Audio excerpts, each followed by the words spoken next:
اصفهان بد نی، ولی 5 روز من نبودم، خبر ندارم، نمیدونم چجوریه. انشالله که همه چی خوب باشه. اصفهان. بله. اخبار اصفهان چی؟ اخبار اصفهان چست؟ اصفهان بالاخره دارن بمب میزنن دیگه، هواپیما میره بمب میزنن، زیاد نرمال نیست. مقبوله ها. طلب چی کن؟ چی؟ طلب چی کن؟ دعوای چی کن؟ نمیدونم والله. قربانه.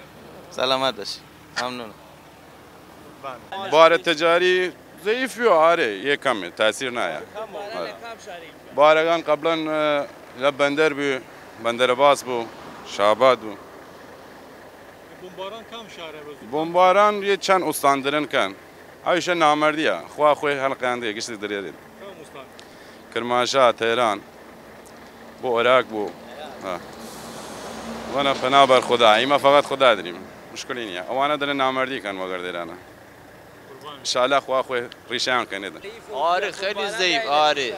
شهر کرمانشاه، همدان، سنندج، تهران همه جا بمباران بیا.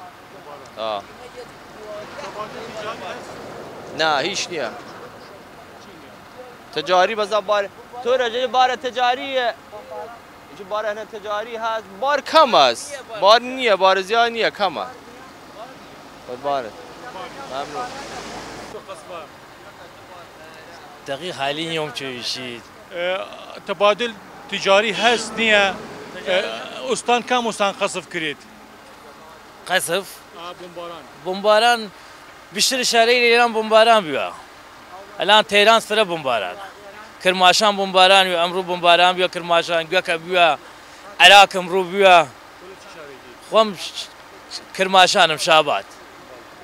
تبادل تجاری چونه؟ ولی تجاری الان دی بار نیه. تماشای ناو مرزگاه بکه باری دینیه که تجاری بودن. الان یه 11 روزه بار کردم ما. لبندر انزلی رایلا.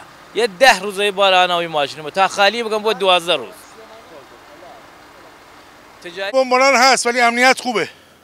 امنیت خوبه. پدافند خوب کار میکنه. اصفهان بمب میاد ولی پدافند میزنتش.